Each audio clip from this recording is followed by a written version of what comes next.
पिछले 24 घंटे में संपूर्ण मध्य प्रदेश में कोरोना के 13 नए प्रकरण आए हैं, जबकि ठीक होकर अपने घरों की ओर स्वस्थ होकर जाने वाले 12 लोग हैं। एक्टिव केस वर्तमान में मध्य प्रदेश के अंदर 112 कुल बचे हैं। जल्दी हम 3 अंकों से नीचे इसमें भी आने वाले हैं।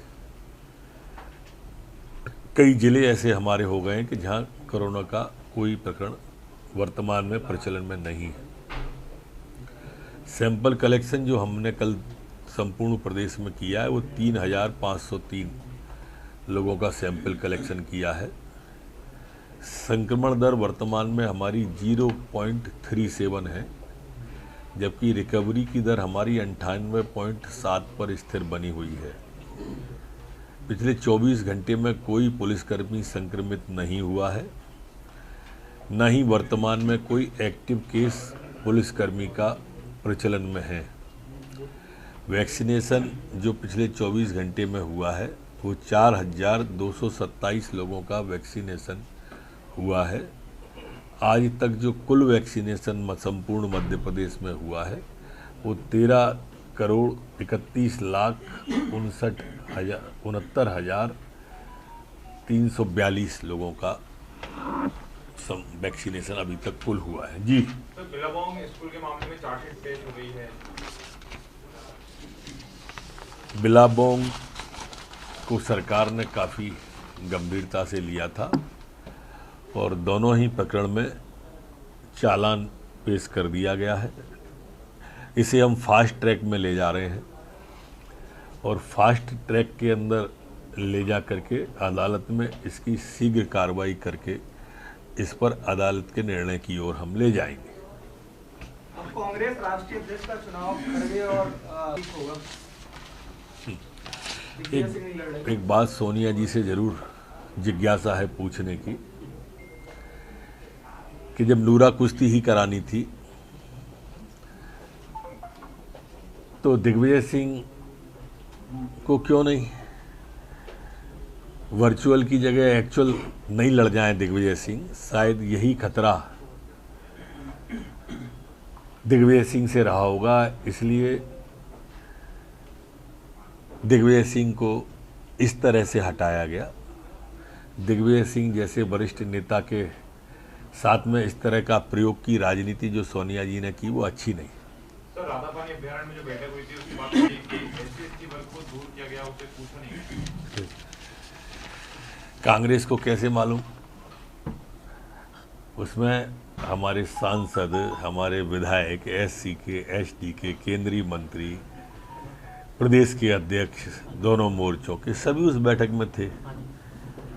अब कांग्रेस अपनी जालेली स्थिति देखती है तो बात अलग है, वो उनके साथ में राजनीति करते रहे। प्रारंभ से करिए, चाहे जमुना देवी जी के साथ की हो, चाहे शिवपाल सिंह सोलंकी जी के साथ में की हो, चाहे बिल्कुल अभी आखिरी तक उन्होंने जो किया है वैसा कर रहे होंगे। इसलिए वो तो ऐसे ही होता है, साधु चोर लंपट और ज्ञानी अपनी सीगत सबकी जानी। झांकी को लेकर विवाद हो रहा है, वहां पर शत्रुघ्न सिन्हा ने उसका उद्घाटन किया और देवी जी की झांकी में सेक्स वर्कर को दिखा दिया। बहुत आपत्तिजनक है और ममता दीदी को देश से माफी मांगना चाहिए। खासकर शत्रुघ्न सिन्हा जैसे लोग जो उस पर मौन साधे हुए हैं, ये पैशाचिक मानसिकता है। हमारे देवी देवताओं, खासकर हमारे धर्म के साथ ही, हमारे ही देवी देवताओं के साथ ऐसा क्यों? और खासकर उसमें ममता दीदी जैसे जो लोग हैं, ये जो एक मुलम्मा चढ़ाए रहते हैं धार्मिक, और इस तरह का हमारे धार्मिक देवताओं के प्रति होता है, ये निंदनीय कृत्य है। सर, दुर्गा अष्टमी है आज।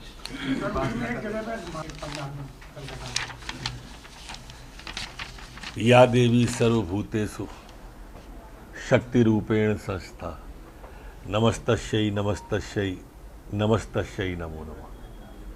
अष्टमी है, माँ की आराधना का सर्वमंगल मांगल्ये शिवे सर्वार्थ साधिके शरण्ये त्र्यंबके गौरी नारायणी नमस्तुते। नमन माँ को, माँ से प्रार्थना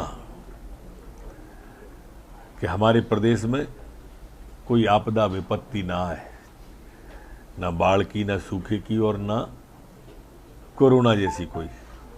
हमारा प्रदेश सुख शांति और संपन्नता की ओर बढ़े। सर्व बाधा विनिर्मुक्तो धन धान्य सुतान्विते मनुष्य मत प्रसादिने भविष्यन्ति न संशय। सीएम शिवराज ने हुक्का बार बंद कर स्वागत योग्य कदम है। आगे कार्रवाई कैसे होगी, क्या निर्देश जारी किए जाएंगे, किस तरीके से इस पर आप लोग काम करने की तैयारी कर रहे हैं? स्वागत योग्य कदम है। माननीय मुख्यमंत्री जी जब कोई घोषणा कर देते हैं तो पूछने को कुछ बचता नहीं है, और शिवराज सिंह जी तो ऐसे मुख्यमंत्री हैं कि उनकी घोषणाओं का 100% क्रियान्वयन हो, इसमें सरकार लगी रहती है। और उन्होंने हुक्का लाउंज बंद करने का कहा है तो बंद होंगे। ग्राम पंचायत में टैक्स लगेगा, होगा खजाना भर से ग्राम पंचायत में काय का टैक्स काय का अलग चीज, संपत्ति का टैक्स और भी टैक्स। नए कर का अभी कोई प्रस्ताव सरकार के पास आया हो ऐसा मुझे जानकारी नहीं है। सर, मतदाता सरकार से बढ़ाने के लिए कांग्रेस आने वाली है और बाढ़ स्तर पर जो मतदाता सूची में गड़बड़ी पाई जाती है उसकी शिकायत करेगी ताकि मतदान का प्रतिशत बढ़े। ये सारे अभियान उनके, अभी 2 दिन पहले एक अभियान चला था ना, 3 दिन पहले प्रियदर्शनी अभियान, तीसरा दिन आते आते तक पता ही नहीं है उसका। उसके पहले बाल कांग्रेस बनी थी ना, वो बाल कांग्रेस का पता नहीं है। ऐसे ही ये वाले अभियान का, ये एक दिन की न्यूज के लिए इस तरह के समाचार बनाती है कांग्रेस। सर, सरकार ने एक फरमान जारी किया, पंडालों पर बिना परिचय पत्र के प्रवेश वर्जित रहेगा। कुछ तस्वीरें निकलकर सामने आ रही है जहां पर दुर्गा पंडालों के आसपास मुस्लिमों की जो दुकानें हैं वो हटवाई जा रही है। पिटाई के वीडियो भी आ रहे हैं। सर, दुकान भी हटवाई जा रही है, इसको लेकर भी कोई इंदौर, उज्जैन और कल भोपाल में भी आएगा। पांडाल के संबंध में उनको जो गरबा के आयोजन जो लोग करते हैं उनके लिए कहा था कि आईटी प्रूफ देखकर लोगों को अंदर आना चाहिए।